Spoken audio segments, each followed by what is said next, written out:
Buenas, seguimos con Saussure. Por otro lado, otro de los principios del signo es la inmutabilidad. ¿Y qué queremos decir con inmutabilidad? Uy, como hice para hacer un hongo ahora. Bueno, encima está lloviendo. Bueno, vamos a continuar un poquito con esta cuestión. Así nos apuramos porque capaz que llueve más.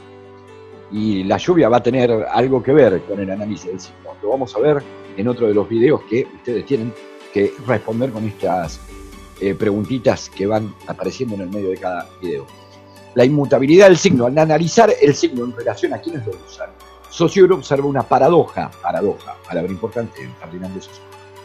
La lengua es libre de establecer un vínculo entre cualquier sonido o secuencia de sonidos, con cualquier idea, pero una vez establecido este vínculo, ni el hablante individual, ni toda la comunidad lingüística es libre para deshacerlo.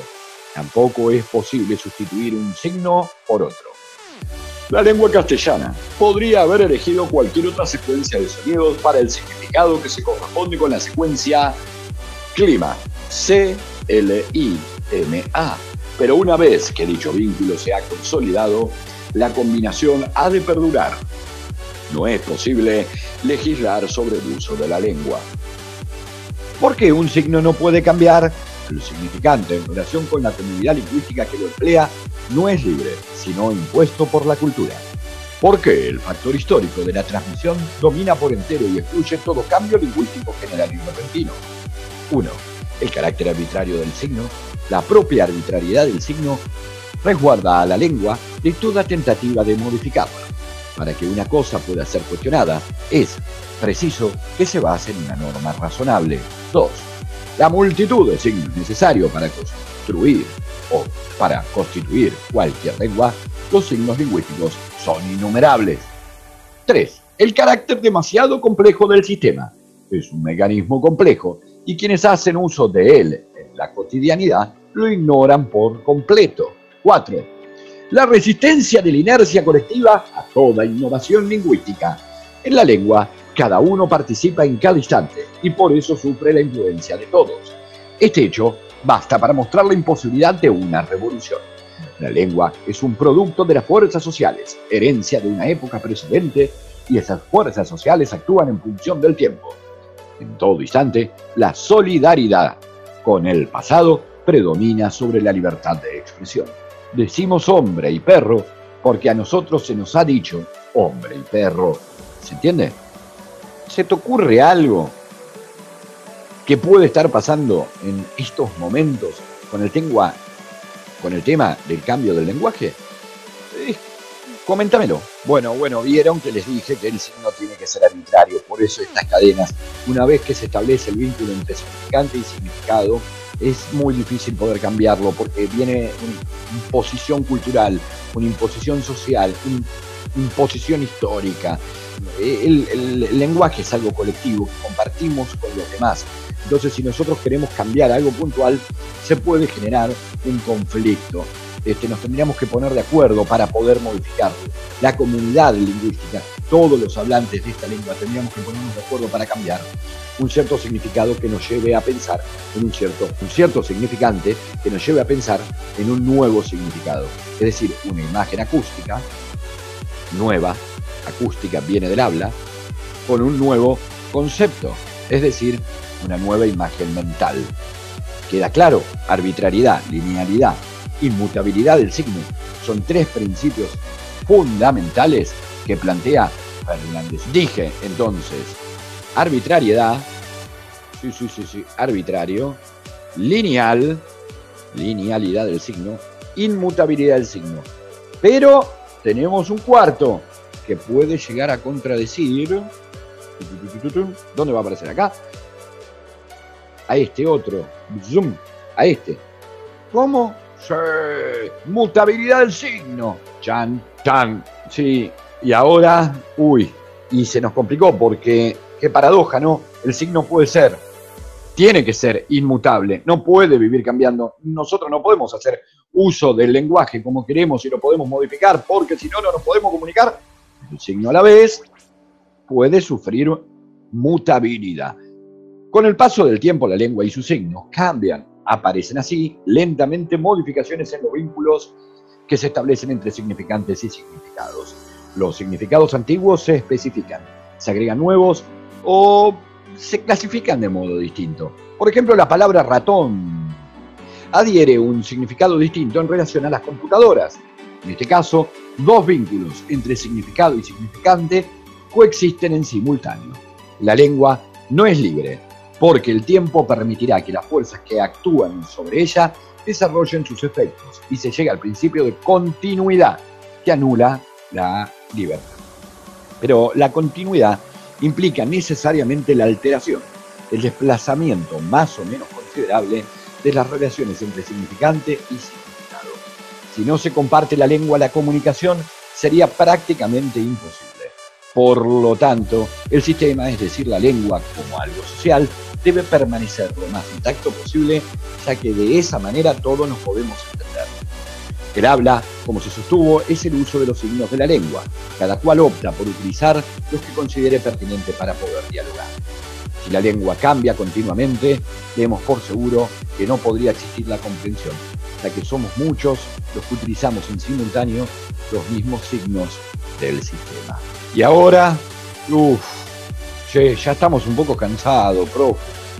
Ya no damos más. Bueno, la última parte, les prometo, análisis sincrónico y diacrónico. Se los prometo, es la última parte. Vamos a pasar a esto último. Bueno, sí, se los dije. Última parte de Ferdinand de Saussure. Y me están creciendo acá, bueno, con la cadena me puse unos aros. Vamos a esta última parte de Ferdinand de Saussure, se los prometo, así vamos terminando esta etapa y espero que puedan entender y resolver la actividad porque es distinta a las que veníamos realizando, lo tienen que realizar con este mismo video. Y así, con forma de durazno, les digo, análisis sincrónico y diacrónico. Hay dos tipos de análisis para Ferdinand de Saussure. Saussure considera que no es posible describir plenamente un lenguaje si esto se hace de forma aislada en relación a la comunidad que hace uso de él, y a su vez los efectos que el tiempo tiene sobre el lenguaje, es decir, su evolución. Efectivamente, durante el transcurso del tiempo el lenguaje evoluciona, es decir, va cambiando, lo que pone en evidencia que los signos se modifican. En consecuencia, Saussure afirma que una lengua puede ser estudiada tanto en un momento particular como a través de su evolución en el tiempo. En este sentido, diferenciará dos modalidades respecto al uso del lenguaje. Por un lado, análisis sincrónico, síncronos al mismo tiempo. Examina las relaciones entre los elementos coexistentes de la lengua con independencia de cualquier factor temporal. Permite describir el estado del sistema lingüístico, siendo esta descripción inclusiva de la totalidad de los elementos interactuantes en la lengua. El otro tipo de análisis es el diacrónico, diácronos, a través del tiempo. Se enfoca en el proceso evolutivo y se centra en aquellos fragmentos que se corresponden con ciertos momentos históricos. Para el lingüista que apunta a realizar una descripción completa de un lenguaje determinado, necesita del análisis diacrónico y sincrónico. Pero para una comunidad lingüística, nosotros, eso no es necesario. Esto significa que cuando se verbaliza el sistema de una lengua, solo intervienen elementos sincrónicos, puesto que nadie necesita conocer la historia de una lengua para hacer uso de ella. Por otra parte, los factores diacrónicos no alteran el sistema como tal. Para explicar este punto, Saussure recurre a una metáfora planetaria, diciendo que si un planeta del sistema solar cambiara de peso y tamaño, tales cambios alterarían el equilibrio del conjunto en su totalidad, aunque de todas formas, el sistema solar seguiría siendo un conjunto. Esto se relaciona con la inmutabilidad del signo y con la cuestión de la evolución de una lengua. Además, tiene que ver con la diferenciación entre lengua y habla. Recuerden, el lenguaje y la primera dicotomía, lengua, que tiene un estudio sincrónico y diacrónico, y la otra parte de esta dicotomía, el habla, que es un uso individual, en sincronía, no hay estudio, no nos ponemos a pensar cuando utilizamos las palabras. Si bien los hechos sincrónicos y diacrónicos son autónomos, existe una relación de interdependencia entre ambos, es decir, que se necesitan la diacronía y la sincronía. No es posible conocer el estado de una lengua si no analizamos los cambios que sufrió. Saussure dirá que el funcionamiento de una lengua es como el ajedrez. El ajedrez es como el lenguaje. un grupo de valores diferentes que en un conjunto conforman un sistema muy completo. Las piezas del ajedrez interactúan igual que los elementos de un lenguaje en estado sincrónico. Cuando una pieza se mueve, el efecto es similar a un cambio lingüístico, y este le incumbe al análisis diacrónico. Aunque el movimiento sea tan solo el de una pieza, este movimiento afectará a todo el sistema en su totalidad. El estado del tablero ha cambiado. Es uno antes de la jugada y se transforma en otro después, pero la movida en sí no pertenece a ninguno de esos dos estados, porque los estados siempre son sincrónicos, es decir, en este momento. La lingüística sincrónica se ocupa de relaciones lógicas y psicológicas que vinculan los términos que coexisten en un sistema. La lingüística diacrónica se ocupa de términos que se reemplazan uno al otro cuando el sistema evoluciona, pero que no forman un sistema. Sí, me tengo que poner la cara de piedra porque no es mentira. Dije que era el último análisis sincrónico y diacrónico, pero falta un poquitito más. Sí, minutitos, se los prometo. Cara de piedra por completo. Seguimos, sí, porque otra vez está el tiempo un poquito complicado. Significación y valor. El lenguaje es un sistema de valores en el sentido en que todo signo lingüístico vincula sonidos a ideas. Si tal vínculo no existiera, sería imposible separar un pensamiento de otro. Los sonidos no se diferencian entre sí más que los pensamientos no expresados. La función del lenguaje no es crear un medio sonoro para expresar el pensamiento, sino mediar entre el pensamiento y el sonido. De modo tal que el vínculo entre ambos da por resultado unidades que se determinan mutuamente. La lengua es un sistema de valores puros. Dos elementos entran en juego en su funcionamiento: las ideas y los sonidos. Sin la ayuda de los signos, seríamos incapaces de distinguir dos ideas de una manera clara y constante. La lengua es un sistema en el que todos los términos son solidarios y donde el valor de uno solo deriva en la presencia simultánea de los otros. Ejemplo, para determinar el valor de una moneda de 5 francos hay que saber que 1. Se la puede cambiar por una cantidad determinada de una cosa diferente, por ejemplo, pan. 2. Se la puede comparar con un valor similar del mismo sistema, por ejemplo, una moneda de 1 franco o de otro sistema con $1.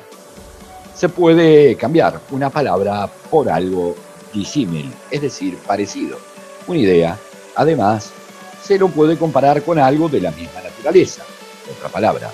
Por lo tanto, el valor de cualquier término está determinado por lo que lo rodea. Existen, para Saussure, dos tipos diferentes de significación. Una que corresponde al signo tomado en forma aislada y otra que surge de contrastar ambos signos. La primera clase de significación está subordinada a la segunda y para destacar la diferencia la denomina valor lingüístico. Por lo tanto, vamos a tener contraste por valor lingüístico y contraste formal. El signo, en efecto, comunica un valor lingüístico, el cual deriva de su contraste con otros signos con los que está vinculado.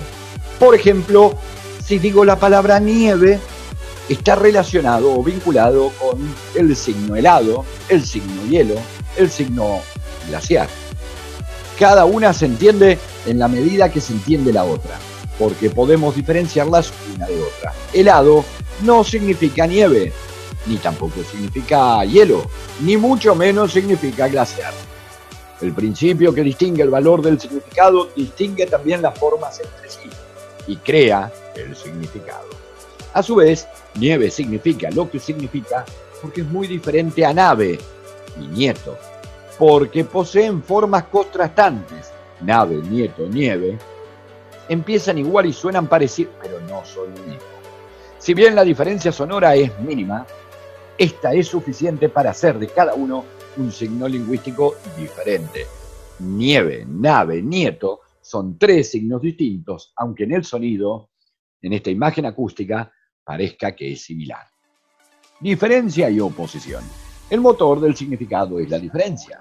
Para la conformación de un sistema que opera creando diferencias entre ideas e imágenes sonoras, no se requieren términos positivos. Este puede construirse sobre la base de la negación.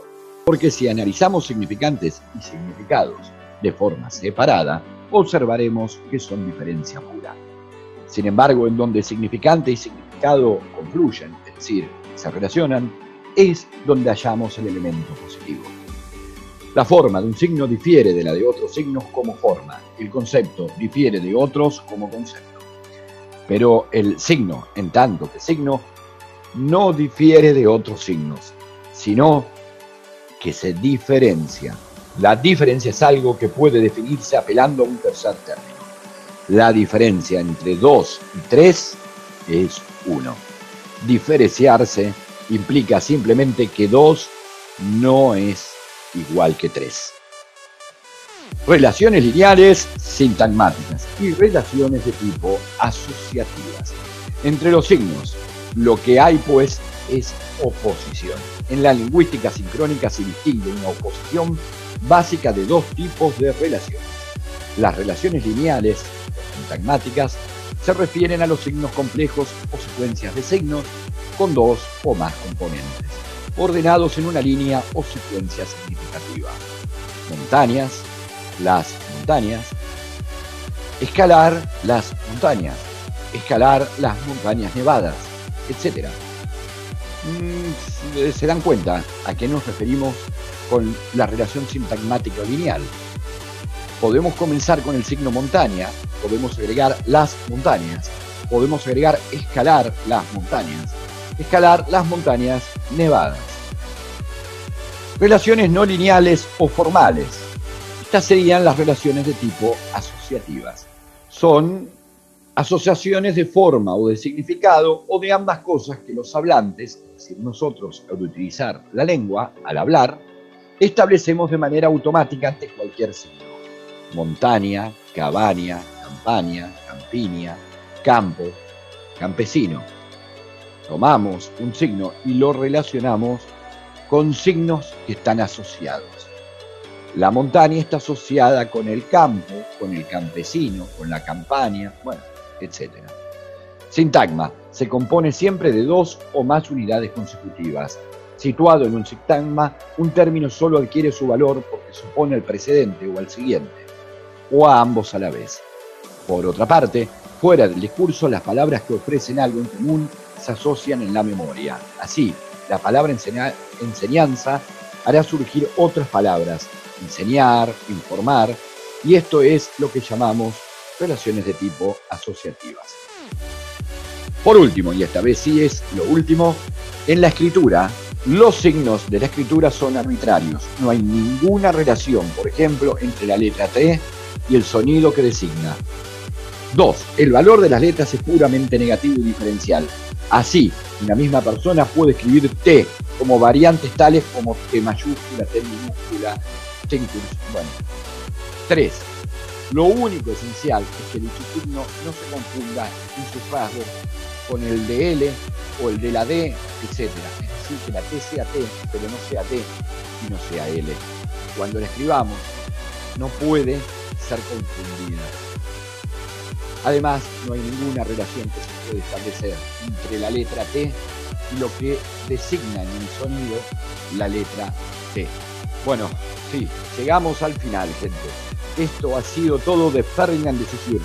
Va a haber otro video cortito de Ferdinand de Saussure, pero este es el importante, este es el clave, y espero que hayan podido ir respondiendo todas las preguntas que hubieron a lo largo de este audiovisual. La forma en la que trabajamos este tema es esa. No les voy a pedir nada del otro mundo. Por un lado, responder a las preguntas que hubieron en este video, como va a haber en el de Charles Sanders Peirce, como va a haber en el de Roland Barthes, y a la vez en otro más que relaciona a Peirce y a Saussure, y luego les voy a pedir que hagan una presentación en la aplicación Geniali, pero eso es más adelante. Gracias por todo, gente, y espero que estén muy bien.